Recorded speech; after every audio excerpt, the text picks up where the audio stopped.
নমস্কার বন্ধুরা, রিনা হাউসে তোমাদের সবাইকে স্বাগত জানাই। আজকে সকাল থেকেই বন্ধুরা বৃষ্টি হচ্ছে। আজকে জন্মাষ্টমী, একটা শুভ দিনে কিন্তু বৃষ্টি হচ্ছে। কালকে রাতে থেকেই বৃষ্টি হচ্ছে। চলো ছাদে চলে এলাম। জন্মাষ্টমীর দিনে তোমাদেরকে সবাইকে শুভেচ্ছা জানাচ্ছি। সবাইয়ের আজকের দিনটা বেশ ভালোই কাটুক। কালকে রাতে একটা আশ্চর্য ব্যাপার, কৃষ্ণের যখন জন্ম হয়েছিল 12টার পরে কিন্তু কি বৃষ্টি এবং বিদ্যুৎও চমকাচ্ছিল। তা তখন ভাবছিলাম সত্যি কি আশ্চর্য ব্যাপার একটা। প্রত্যেক দিনের মতো ছাদে চলে এলাম। ছাদে এসে তোমাদের আমার এই ছাদের গাছগুলো না দেখালে আমার তো ভালোই লাগে না। আমার সাথে সাথে তোমরাও আমার ছাদ গার্ডেনটা একটু দেখো, বৃষ্টি ভেজা গাছগুলো কেমন লাগছে বন্ধুরা। আর আজকে আমার ছাদেই দেখো পিঙ্ক কালারের কতগুলো জবা হয়েছে। বেশ কয়েকদিন ধরে এই পিঙ্ক কালারের জবা ফুটছে ছাদে। তার মধ্যে দেখো একটা না দুটো তিনটে হয়েছে সাদা। বৃষ্টিতে ভেজা ফুলগুলো বেশ লাগছে না? ওইদিকে ছোট ছোট লাল হয়েছে।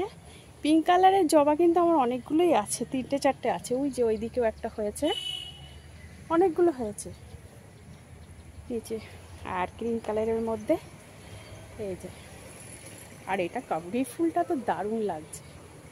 কি বড় বড় ফুলগুলো, থোকা থোকা, খুব সুন্দর লাগছে।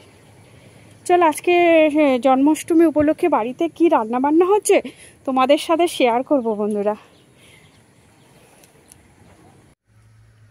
প্রত্যেক দিনের মতো সিংহাসনটা সাজিয়ে ফেললাম। দেখো বন্ধুরা কি সুন্দর লাগছে।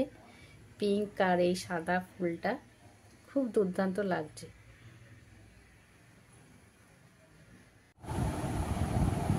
এই যে বন্ধুরা চলে এসেছি।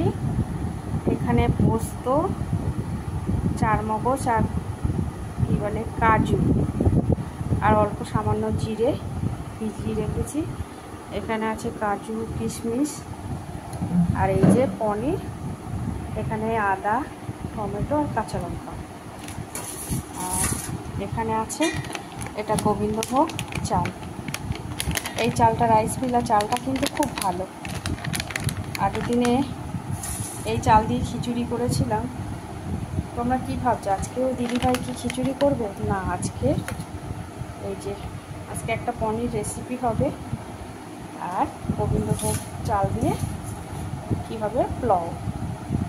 আজকে দুপুরে জন্মাষ্টমী উপলক্ষে দুপুরে মেনুতে থাকবে গোবিন্দভোগ চাল দিয়ে পোলাও আর পনির।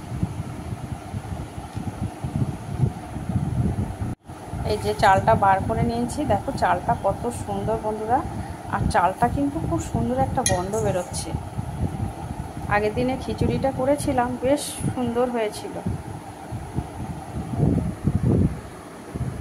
আয়োজন তো সব রেডি, এখন বানানোর পালা। এখন সব বানাবো। এই যে বন্ধুরা পোলাও বানাতে কিন্তু টাইম লাগে না, কিন্তু এটা চালটা ভিজিয়ে রাখতে একটু সময়, 1-1.5 ঘন্টা মতো চালটা ভিজিয়ে রাখতে হবে। এখানে নিয়েছি চিনি, এখানে আমি ফুড কালার দিইনি। চিনি, হলুদ, ঘি, আদা, তেঁতুলি নিয়েছি একটু আর লবণ দিয়ে ভালো করে এটা মিশিয়ে 1 থেকে 1.5 ঘন্টা মতো ভিজে এইভাবে রাখতে হবে। তারপরে এই যে এখানে নিয়েছি যতটা চাল নিয়েছি, 2 বাটি চাল নিলে 4 বাটি জলটা একদম ফুটান্ত জল গরম করতে হবে।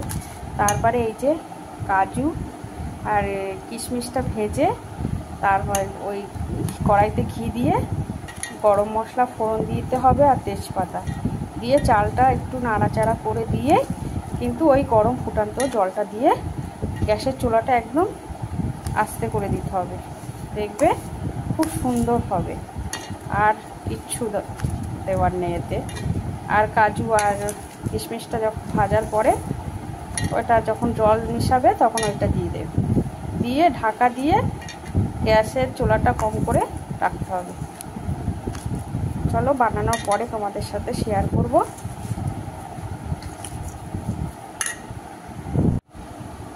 এদিকে পনিরের জন্য মশলাটা আমি পেস্ট করে নিয়েছি। এই যে বন্ধুরা আমার পোলাওটা হয়ে গেছে। এই যে এর প্রিপারেশনটা করতে একটু টাইম লাগে, কিন্তু বানাতে বেশি সময় লাগে না। দেখো একদম পারফেক্ট হয়েছে। আর এই যে পনিরের সবজি, এটা হলুদ দিইনি কিন্তু কালারটা দেখো কত সুন্দর হয়েছে। ওই যে টমেটোর জন্য 3টে টমেটো দিয়েছিলাম। আর এই যে প্লেটে সাজিয়ে নিয়ে চলে এসেছি আজকে জন্মাষ্টমী স্পেশাল দুপুরের লাঞ্চ।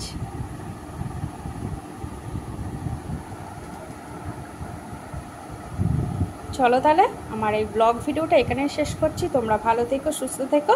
নেক্সট ব্লগে তোমাদের সাথে আবার দেখা হচ্ছে। টাটা।